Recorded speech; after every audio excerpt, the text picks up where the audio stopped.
Good day, everyone, especially to our beloved instructor for this subject, who is Dr. Yonora T. Divinagracia. Ma'am, good morning. And to my fellow classmates, good morning to all of us. We are the Group 3. We're assigned to report the Chapter 3 of this lesson, Facilitating Learning in Diverse Contexts, which is Individual Differences and Intelligence. Before anything else, I would like to introduce myself to us and my co-reporters. By the way, I am Marjorie De Benito, a quarter student, major in Filipino, and I am the first reporter, followed by Joy B. Bindijo and Rica Flores Buctot, the third reporter, and Lily Isausin Sumipat, the last reporter. But before we will start formally our lesson for this morning, we just first know what is individual differences and intelligence. For us, if you hear individual differences, what comes first in your mind? So, individual differences are the variation that we observe among individuals or in a group of a particular characteristics such as physiologically, psychologically, or intellectually. Differences in motor ability, academic performance, emotional differences, temperaments, aptitudes, and interest. We have also concept or self-concept, learning style, study habits, social and moral development, and so on. So, we all know that every person or individual has their own unique of characteristics that made us different from one another. Knowing that there's such a variety of an individual differences and intelligence, we have each other that was concerned in a certain settings. Like for example, in the classroom settings, there are some prominent characteristics that we observe inside a classroom or inside in one classroom when it comes to academic. The learning style, their gender, ethnicity, culture, and many more that we came from. Just like for example, in your first day of school, we still recall your previous years in your junior high? Yes? Yeah. Actually, individual differences jump out instantly will.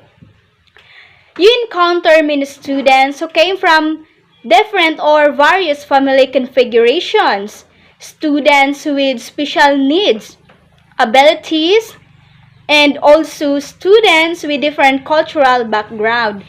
And we just need to know that every students or individuals has their own different abilities and interest when it comes in academic and extracurricular activities that we must be sensitive of.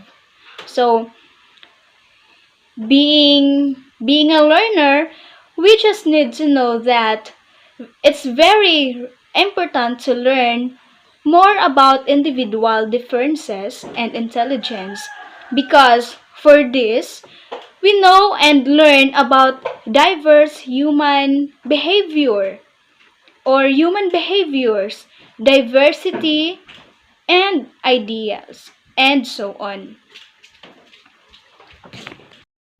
In addition, individual differences provide a rationale why we study behaviors and why the study of learning is challenging and interesting. As would be teachers, this means that individual differences in learning could be better understood by the study of intelligence. And that is according to Browner 2018. At this single moment, we will start discussing our main topic for today, which is intelligence. What is intelligence for you, for us?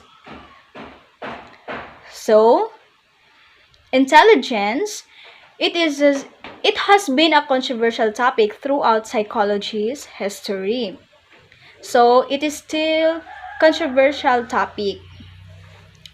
And despite the substantial interest in the subject, there is still considerable disagreement about what components make up intelligence.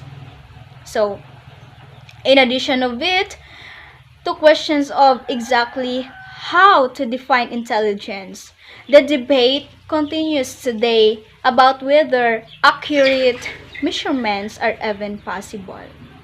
And at various points throughout recent history, researchers have proposed some different definitions of intelligence. So, the researchers have discovered three definitions of intelligence. Then that are the learn from experience, recognize problems, and to solve problems. So, first of all, we just first discuss the first one, which is learn from the experience. It is the acquisition, retention, and use of knowledge is an important component of intelligence.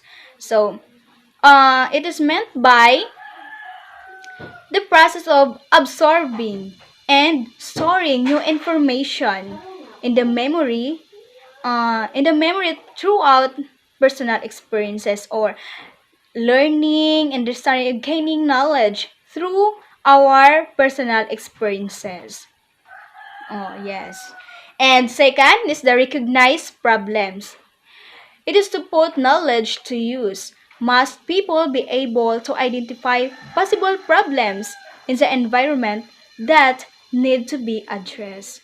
So, in recognizing problem or problem recognition, it is the initial step that each of us needed to be aware, or each of us needed to be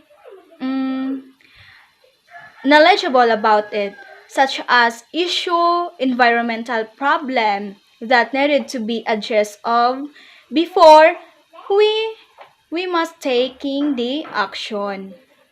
Before identifying problems, before taking an action, we just need to identify or recognize what problems to be addressed of, something like that. So, the last is solve problems. People must be able to take what they have learned to come up with a useful solution to a problem they have noticed in the world around them. So, it is the act of defining a problem and, determining the cause of the problem. It is also the identifying, prioritizing, and selecting alternatives for a solution and implementing a solution. And the above mentioned, those are the three definitions of intelligence that the researchers proposed in the recent history. So, did you understand?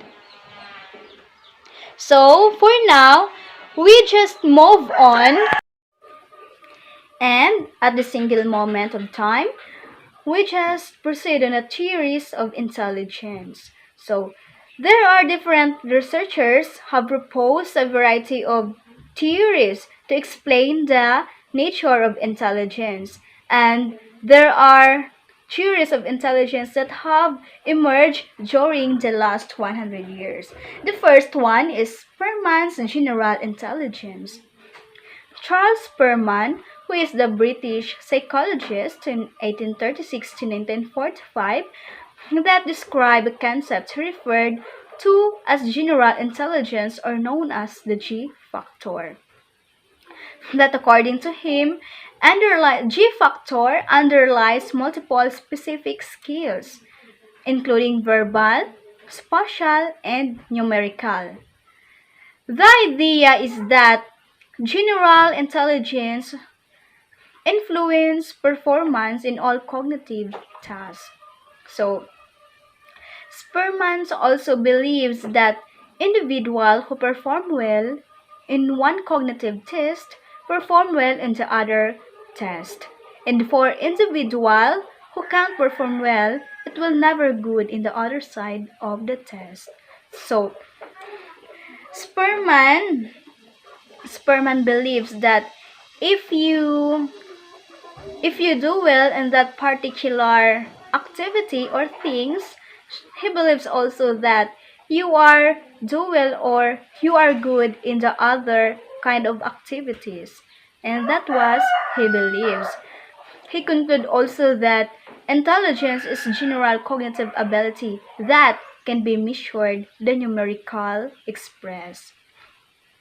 So, for example, um, researchers might find that people who score well on questions that measure vocabulary also he also perform better on a questions related to reading comprehension, and that was the um, beliefs of Spearman Charles. So that's it. And now let's proceed to the Thornton's primary mental abilities.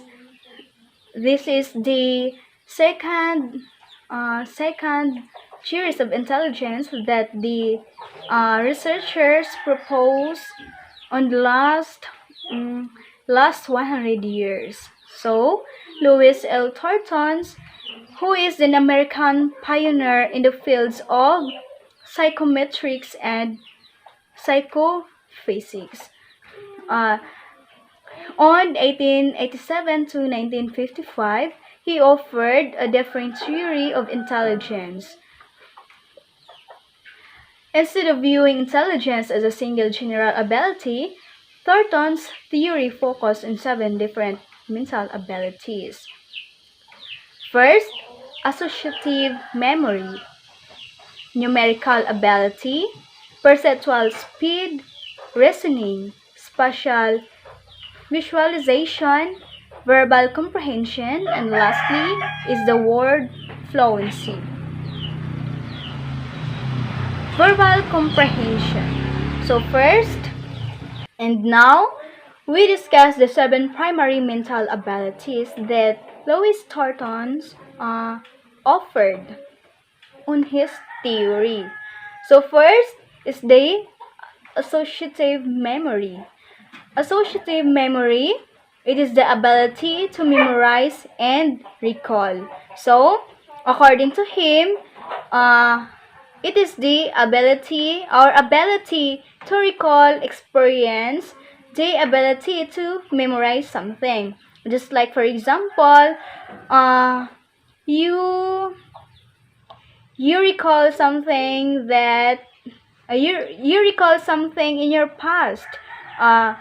You memorize the lyrics of the song. So that was the example of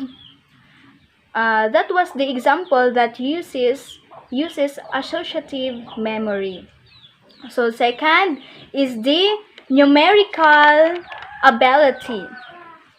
So numerical ability, it is our ability to solve arithmetic problems. So this is the ability, or we can say that ability to solve numerical problems, math problems. So this is including math or math solutions, math problems like that. So third is the perceptual speed. According to him, perceptual speed, it is the ability to see difference and similarities among objects. So, it refers to It deals with our cognitive tasks to determine our patterns under certain conditions. Just for example, the uh, teacher putting two different puzzles in the table, and she let the student distinguish the differences of the puzzle. Meanwhile, in the spotting of the difference of the two puzzles, and there are students who are good distinguishing the puzzle, and there are also students who are uh, oh, who experience hard times to distinguishes the puzzle, something like that. So, uh, reasoning. Uh, reasoning, it is the ability to find rules. So, according to him, the ability to our ability to find rules. Uh, It is refers to our ability to conclude or derive conclusions and interference. So that's it. And the spatial visualization. So, spatial visualization means that ability to visualize relationship. So, according to him, the ability to visualize relationship. So it is means by the ability to perceive relationship. There is something relationship uh, on when we use conclude something, on when we conclude something. Just like for example, teacher M saw students who just leave her trash in the floor. So she can conclude that student is disrespectful because she saw that student who just leave her garbage. So by saying that, she conclude on what she was so on this on that subject. So just like that. Next is the um, verbal comprehension. Uh, Verbal comprehension, it is the ability to define and understand words. So, it is refers to our ability to understand words, sentences, long paragraph, stories, and so on. One of the example of the verbal comprehension, uh, basically reading comprehension. So, on how do you understand or what you have reading, by example of writing reflection or reflection paper and essays about of what you have read. So that is the example of the verbal comprehension. And last but not least is the word fluency. So, it is meant by ability to produce words rapidly. So, that's it. Okay, let's move on in the Gardner's theory of multiple intelligence. So, who is Gardner? Howard Gardner is a psychologist and professor at Harvard University's Graduate School of Education. So, based in his study of many people from many different walks of life in everyday circumstances and professions, Gardner developed the theory of intelligence. So he developed a theory of multiple intelligence. First is the bodily kinesthetic. So bodily kinesthetic, it is the ability to control your body movements and to handle objects skillfully. So, meaning it is the person's ability to process information physically. So, remember, it is the process of information physically throughout hand and body movements. and controlling, and so much for the expression. So that's it. Second is the interpersonal intelligence. It is the capacity to detect and respond appropriately uh, to the moods, motivations, and desire of others. So meaning, it is our capacity to understand the intentions, motivations, and the desire of the other people. Other people. When you say interpersonal, you communicate to other people. So, and consequently to work with others. So that is the meaning of interpersonal intelligence. So, uh, let's proceed to the intrapersonal intelligence. When we say interpersonal intelligence, uh, it is the capacity to be self-aware and in tune with the inner feelings, values, beliefs, and the thinking process. So, meaning of this, it is the capacity to understand, or our capacity to understand oneself, to have effective working model of oneself, including including own desires, fears, and capacities. So something like that. Uh, the fourth is the logical mathematical intelligence.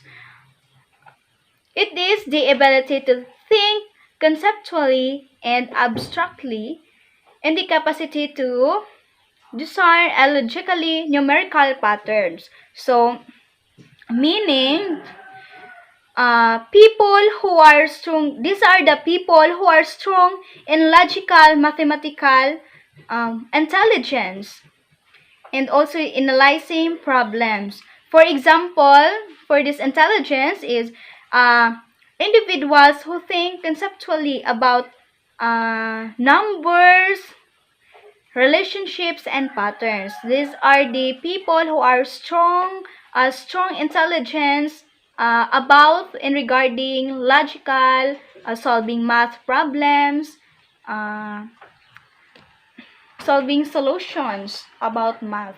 So that's it. Next is the musical intelligence. When we say musical intelligence, it is the ability to produce and appreciate rhythm, pitch, yes, something like that. So, meaning, it is our ability to produce and appreciate rhythm, pitch, and something, appreciation of the forms. It is the appreciation of the forms of musical expressiveness, something like that. So, uh, next is the verbal linguistic. It is the naturalistic intelligence. When we say naturalistic intelligence, it is the ability to uh, recognize and categorize animals, plants, and other objects in the nature. So, meaning, it is our ability to identify, classify, and manipulate elements of the environment, objects, animals, or the plants. For example, people are interested in subjects uh, such as biology and uh, zoology. So that's it. Next is the verbal linguistic intelligence. When we say verbal linguistic intelligence, it is the well-developed verbal skills and sensitivity to the sounds, meanings, and rhythm of words.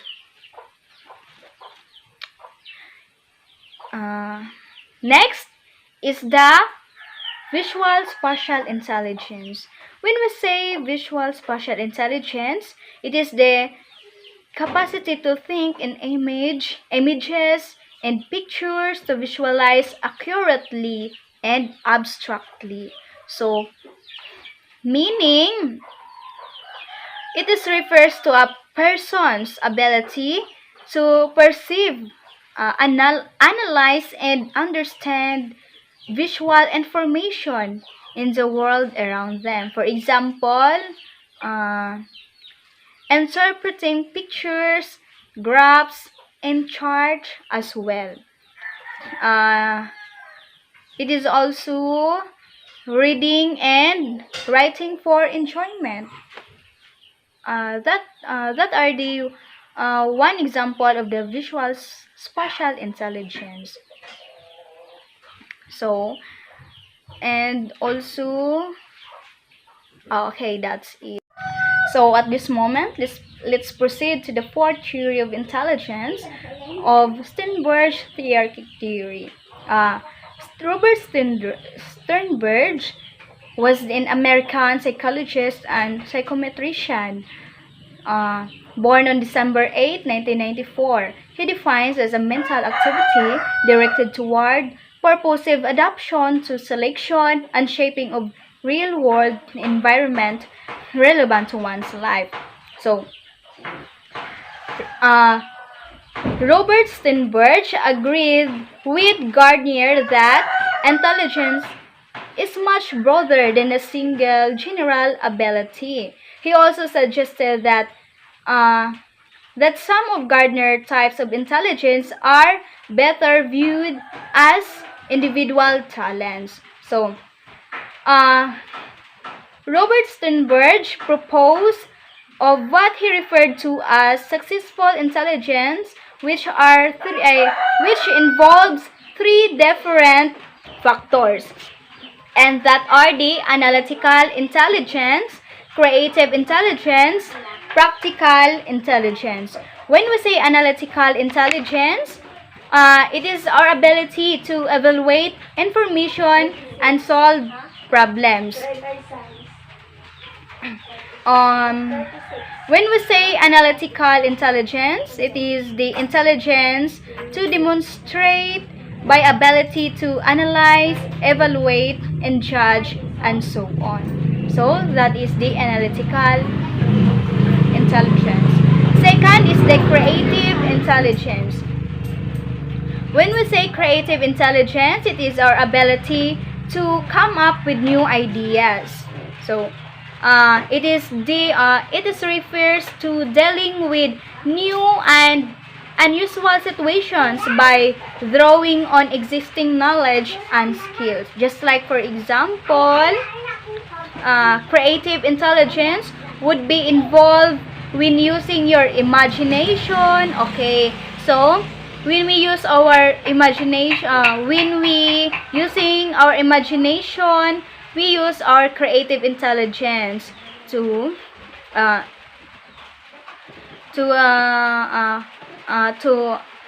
like for example painting artwork and so on. That was the creative intelligence. So lastly is the practical intelligence. Practical intelligence, it is your ability to adapt to a changing environment. So meaning our ability to get along in different contexts, to get along in different situation in our environment. So that is the meaning of practical intelligence, and that is the Sternberg hierarchic theory of intelligence. So let's jump in the fifth intelligence theory of intelligence, which is Carl Horn Floyd versus crystallized. So crystallized intelligence. So Raymond Cattell, 1963, were first who proposed the concept of fluid and crystallized intelligence, developed the theory with John Horn. So, fluid intelligence, it is the ability to solve problem in novel situations without using referencing prior knowledge, but he used rather through the use of logic and abstract thinking. So, it is refers to the ability or capacity to reason and solve problems in unique and novel situations. Uh, and next is the crystallized intelligence. So, crystallized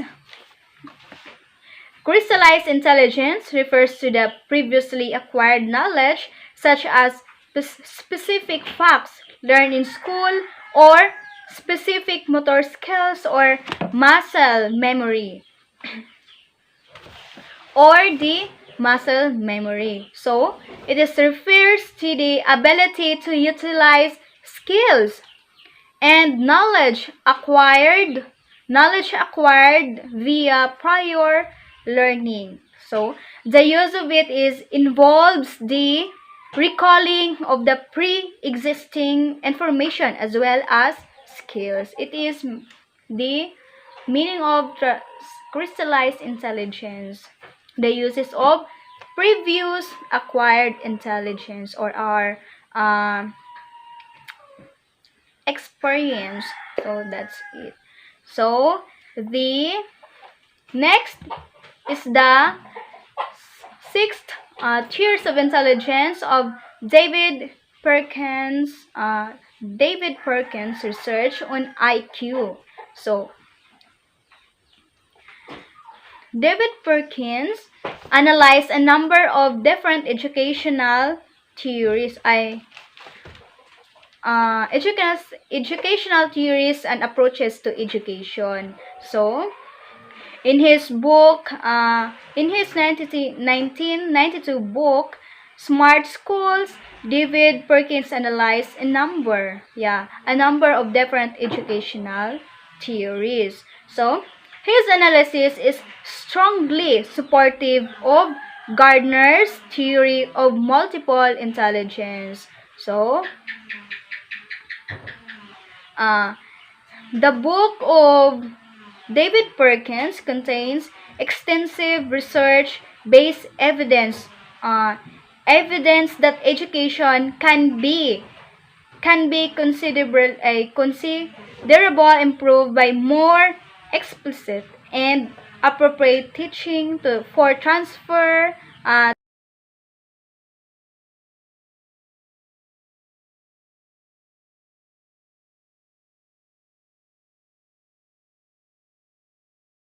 the other remaining topics for this lesson is discussed by my co-reporters.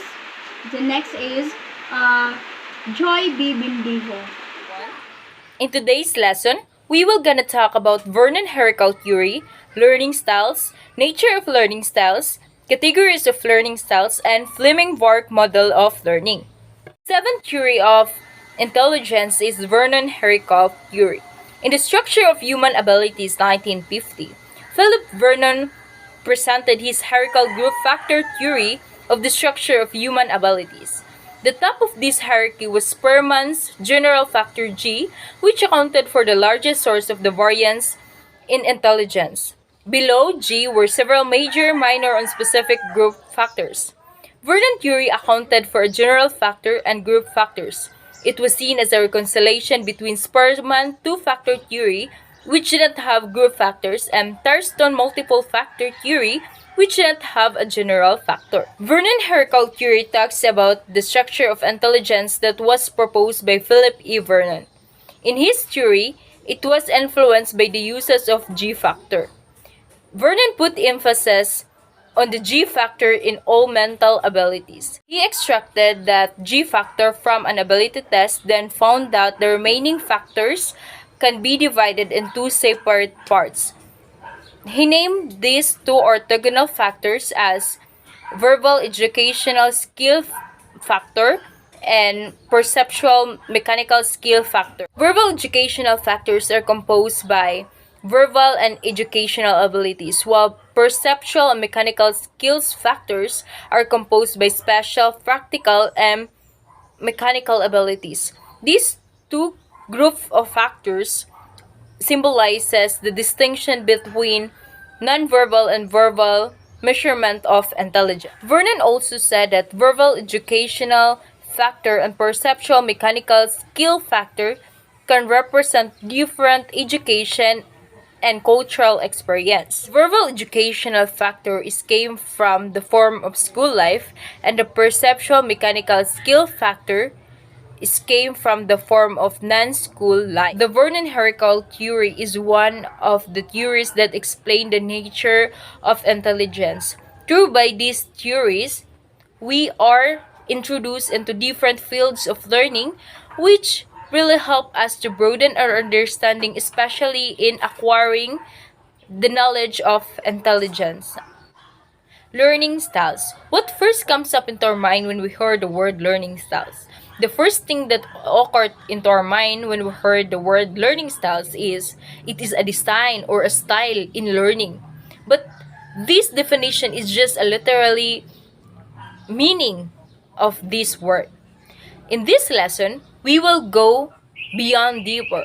We will use metacognition, thinking beyond thinking, for us to know and understand more about learning styles. Every one of us approach learning based on complex mixed strengths and preferences. We absorb and apply new concept, skills, and information in different ways at different times. After all, how we learn depends upon what we are learning. As individuals, we have different ways in acquiring knowledge, especially in using styles of learning. So today we will gonna talk about the learning styles, the basic information of learning styles, so that we would be aware in the things that we need to understand in using learning styles. Here are some information about learning styles. Learning styles can be defined, classified, and identified in many different ways. Learning style can also be described as a set of factors, behaviors, and attitudes that facilitate learning for an individual in a given situation. Learning style are overall patterns that provide direction to learning and teaching. Style can be considered as a contextual variable or construct because what the learner brings to the learning experience is as much part of the context as are the important features of the experience itself. These learning styles may be cognitive, affective, and sociological behavior that serve as pretty good indicators how learners perceive, interact with, and respond to the learning environment. These are the 6 features of nature of learning styles. Each person prefers different learning styles and techniques. Second, learning styles group common ways that people learn. Third, everyone has a mix of learning styles. Fourth, one may use different learning styles in different circumstances. Fifth, there is no right mix of learning style nor there is a fixed learning styles. And last, there is no best learning style nor there is a bad learning style. These features of nature of learning style shows the fidelity of learning styles. It means that change in learning styles can occur even within individuals at different times. Learning styles adopted by an individual is not fixed. One may change across time and condition. Moreover, learning styles is best defined as an approach to studying, understanding, and eventually in learning a material. Categories of learning styles. The idea of different learning styles started to gain popularity in the mid-70s, and since then, the nation has influenced the way education learning is perceived. Just like there are different teaching methods, many individuals also believe there are different ways to learn and understand new information. Learning style theories attempted to define people by how they learn based on their individual strengths, preferences, and other factors such as motivation and favored learning environment. This level of awareness helped us to communicate with greater impact and to help other people to learn. Fleming's VARK model of learning. Student learning styles fall into 3 categories such as visual learners, auditory learners, and kinesthetic learners. These learning styles are found within educational theories known Fleming's VARK model of student learning. VARK is an acronym that refers to the 4 types of learning styles: visual, auditory, reading and writing preference, and kinesthetic. Fleming-Vark model of learning suggests that there are four main types of learning, such as visual, auditory, reading and writing, and kinesthetic learners. These learning styles was designed to help students and other people to know and learn more about their individual preferences. Work model acknowledges that students have different approaches to how they process information, referred to as preferred learning modes. These preferred learning modes include visual, auditory, read and write, and kinesthetic. Visual include movies, pictures, diagrams, while auditory includes lectures, discussions, and music. Read and write is making lists, taking notes, reading books. And kinesthetic is more on movements, experiments, and other hands-on activities. The first types of work model is visual. In visual, learners prefer the use of images, maps, and graphic organizers to access and understand new information.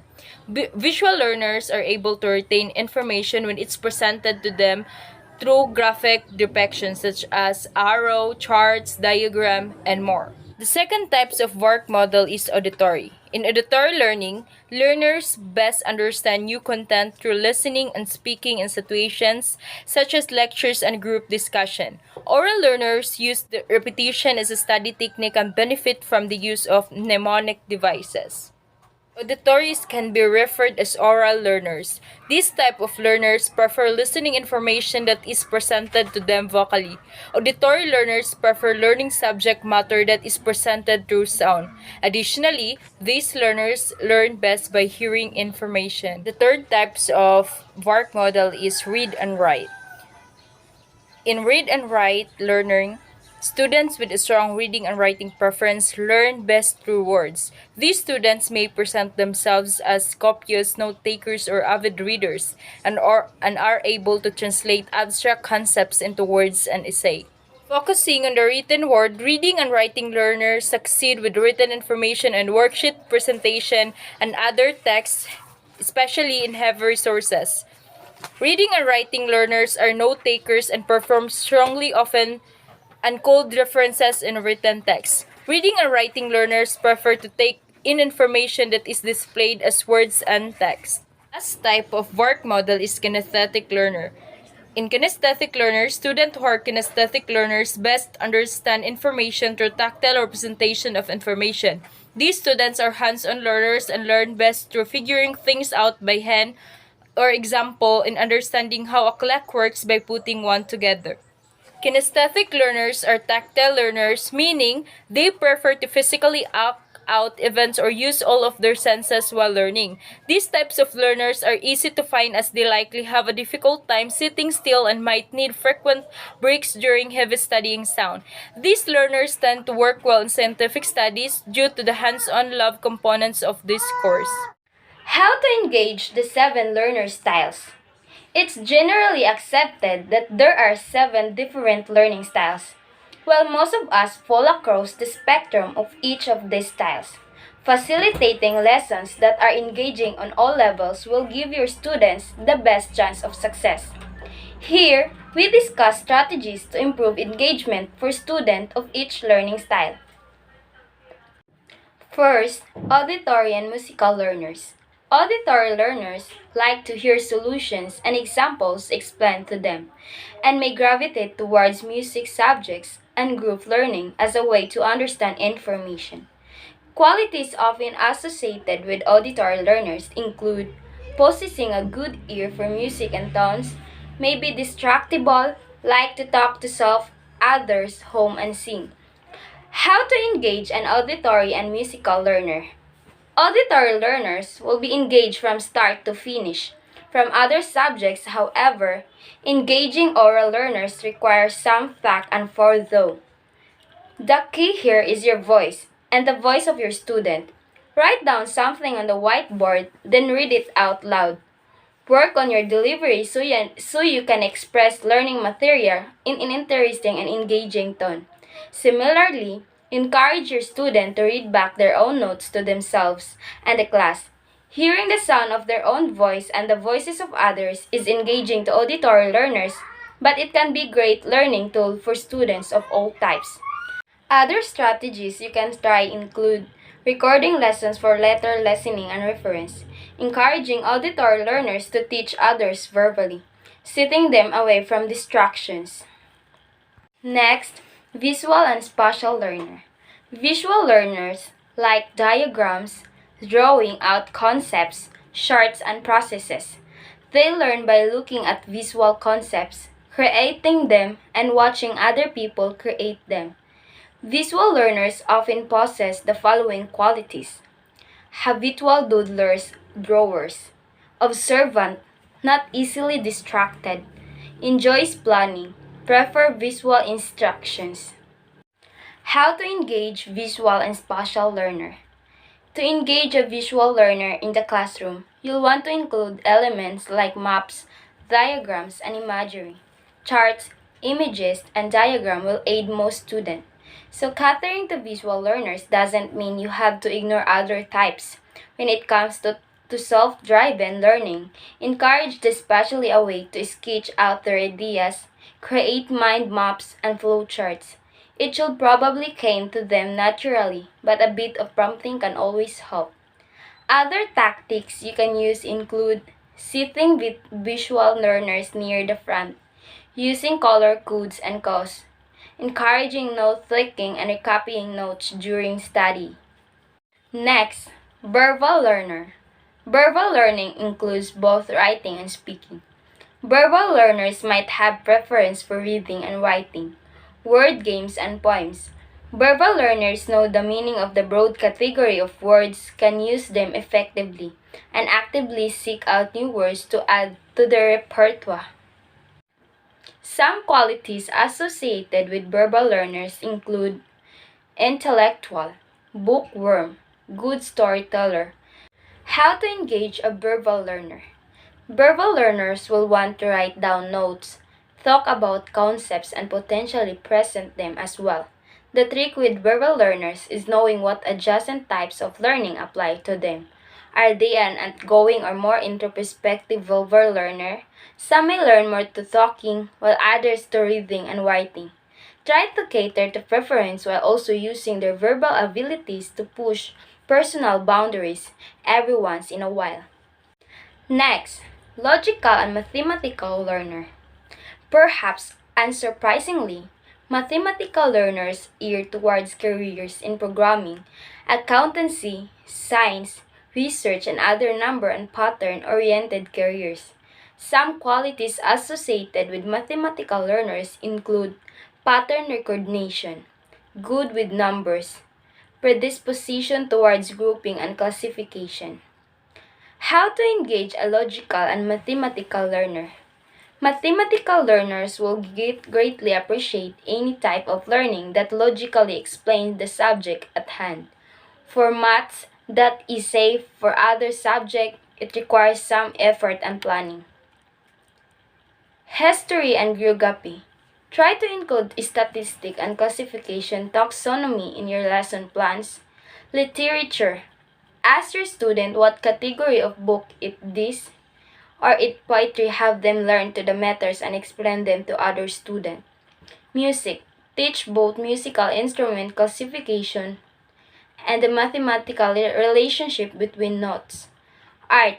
A good starting points in the color wheel and the effects of combining different colors. With logical students, always look to incorporate the system. If you're unsure, include the students in the development of that system. They'll benefit from it greatly. Next, physical or kinesthetic learner. Commonly called hands-on learners. Kinesthetic prefer to physically engage with the materials of the subject matter. Some qualities associated with physical learners include preference to get their hands dirty, energetic, may drum fingers or shake legs, action-oriented and outgoing, maybe prioritize reading and writing. Physical learners represent about 5% of the population and gravitate towards careers with lots of hands-on work like emergency services, physical education, and sports. How to engage a physical or kinesthetic learner. Channeling the energy and stability of physical learners is key to offering a good lesson. Taking breaks so they can move around can help, but so can encouraging role play and movement within the lesson itself. Physical interaction is also important. The use of props and models will greatly benefit a kinesthetic learner. Give them something to grab onto and they'll process information much better than from a book or whiteboard. Other strategies to engage physical learners include encouraging movement during study. Don't punish them for fidgeting.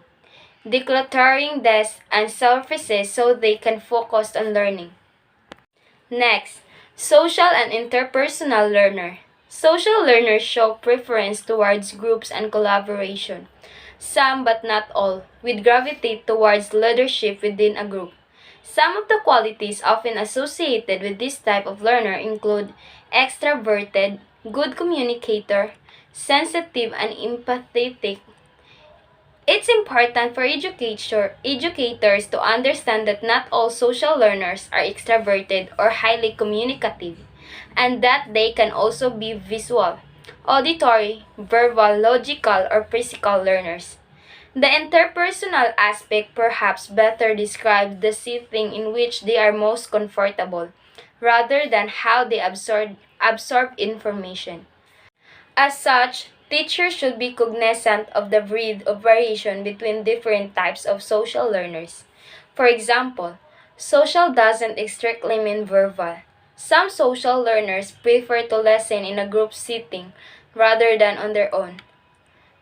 How to engage a social and interpersonal learner? To engage a social learner, encourage both group collaboration and presentation. Consider role-playing historical events or work of literature, collaborating on maths problem, working as a class on comprehension questions. Interpersonal learners like to do and to share. This can sometimes lead to distraction for other students who are more interpersonal in their learning habits. To prevent this, try to channel social learners into providing value to the group, giving them tasks that use their energy usefully, with a focus of empathy for their classmates. Lastly, solitary and intrapersonal learner. Solitary learners can be visual, auditory, physical, verbal, or logical learners. Fulfilling all the needs of the solitary student will ensure they are fully engaged. Some of the qualities often associated with this type of learner include independent, introspective, private. How to engage a solitary and intrapersonal learner? In a classroom environment, it can sometimes be difficult to engage a solitary learner. They might sit silently in the back of the classroom, only to ace the exam at the end of semester. For the educator, it's important to engage them during class, provide visual materials, books, and learning aids. Designate quiet areas and collaborate with defined sharing time so the solitary learner can be adequately prepared. With large classroom, it's not always easy to personalize lessons, but using mixed learning approach throughout coursework can help you cater to each type of learning style. You can may decide to focus on a particular learning type each lessons, or incorporate multiple strategies within each lessons. The most important elements in first recognizing the differences in student learning.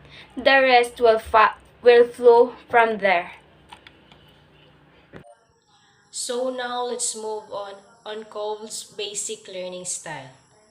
David Cole published his learning styles model in 1984, from which he developed his learning style inventory. Much of Kolb's theory is concerned with the learner's internal cognitive processes. Kolb's experiential learning theory works on two levels. One, a four-stage cycle of learning. Two, a four separate learning styles. Kolb's experiential learning style theory is typically represented by a four-stage cycle of learning, in which the learner touches all the bases. Number 1, concrete experience. Concrete experience is doing or having an experience. Doing a certain thing in that certain time, or a new experience or situation is encountered, or our interpretation of our life existing experience. Number 2, reflective observation. It is reviewing or reflecting on the experience. From the word reflect, we will reflect or visualize the thing that we did. It is between understanding and experience. We will try to understand the new experience or situation that we'll encounter. Number 3, abstract conceptualization. This is concluding or the learning from the experience. This is the time that we will rise a new idea from the thing that we did. This is the time that we will ask to ourselves on what we have learned from the experience. And the last is active experimentation. This is planning or trying out what we have learned. This time, we will apply our ideas to others. We will share the knowledge that we learned from the experience to everyone and see what would be their reactions. So, we are going to continue our lesson at Kolb Learning Styles Brief Description. So, Kolb is very widely used on college campuses. David Kolb is a developer of the Kolb Learning Style, and he based his research on the theory of Young, Roger, and Evan Piaget. The Kolb Learning Style model is divided into 4 different styles, which is derived from a 4-stage learning cycle. This learning theory provides an understanding not just of individual learning but also on the 4 quadrants and explains the cycle of learning that can be applied to all learners. Kolb learning styles are split into 4 general types, including diverging. This is a feeling and watching. We would say CE and RO. Assimilating, which is watching and thinking. A converging, which is doing and thinking. And the accommodators, who, does, and feel. These are all 2-dimensional. Are you getting that? So, people with diverging learning style are able to look at things from different perspectives. They are sensitive and prefer to watch rather than do. They tend to gather information and use their imagination to solve problems. They are also best at viewing concrete situations from several different viewpoints. People with assimilating learning style are less focused on people and more interested in ideas and abstract concepts. So in formal learning situation, people with this style prefer readings, lectures, exploring analytical models, and having time to think things through.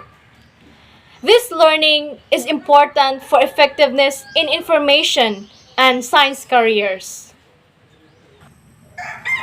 People with a converging learning style can solve problems and will use their learning to find solutions to practical issues. They prefer technical tasks and are less concerned with people and interpersonal aspects. So people with a converging learning style are best at finding practical uses for ideas and theories. They can solve problems and make decisions by finding solutions to questions and problems.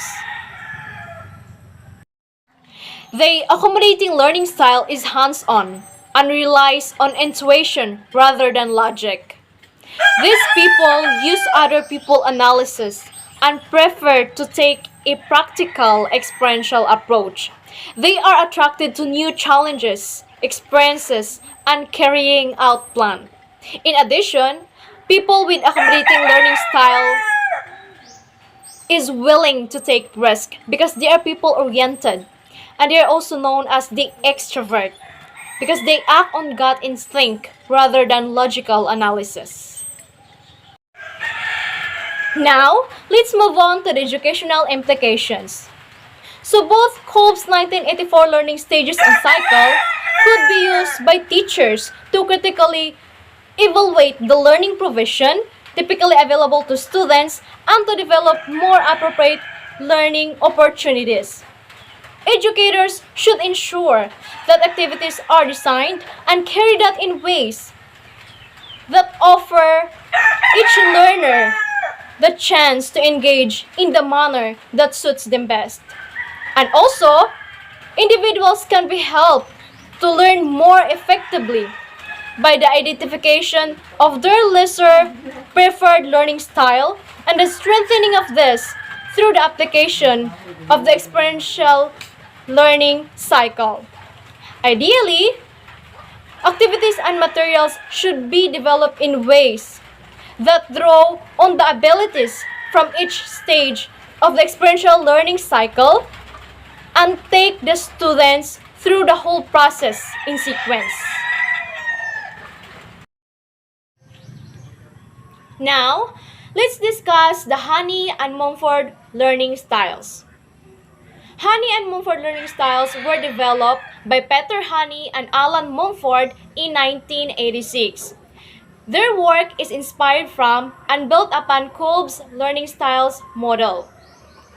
So here are the 4 styles of Honey and Mumford. First is the activist. Activists are those individuals who learn by doing. Activists need to get their hands filthy. They have a receptive way to deal with learning, including themselves completely and without inclination in new encounters.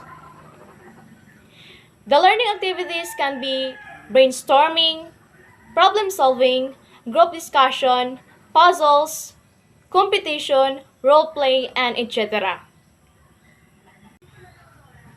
Next is the theorist. These learners get a kick out of the chance to comprehend the hypothesis behind the activities. They require models, ideas, and truths with a specific end goal to participate in the learning procedure, like to break down and integrate, drawing new data into methodical and consistent hypotheses. Their choice of learning activities includes models, stories, quotes, background information, applying concept theoretically, and etc. So next is the pragmatist. These individuals have the capacity to perceive on how to put learning into practice in their present reality. Conceptual ideas and recreations are of constrained utility, unless they can see an approach to put the concepts practically in their lives. Experimenting with new ideas, speculation, and methods to check whether they work is their mode of action. And they learn better through taking time to think about how to apply learning in reality, case studies, problem solving, and discussion. And lastly is the reflectors. These individuals learn by watching and contemplating what happened. They may abstain from jumping in and prefer to watch from the sidelines. And they want to remain back and see encounters from various alternate points of view. Gathering information and using the opportunity to work towards a suitable conclusion. They like peer discussions, self-analysis questionnaires, personality questionnaires, time-out observing activities, feedback from others, coaching, interviews, and etc.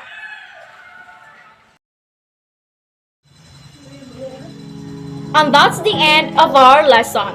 I hope that everybody learned and understand the group discussion because each topic has an important contributions for us as a learners and will help us to become a better educator someday.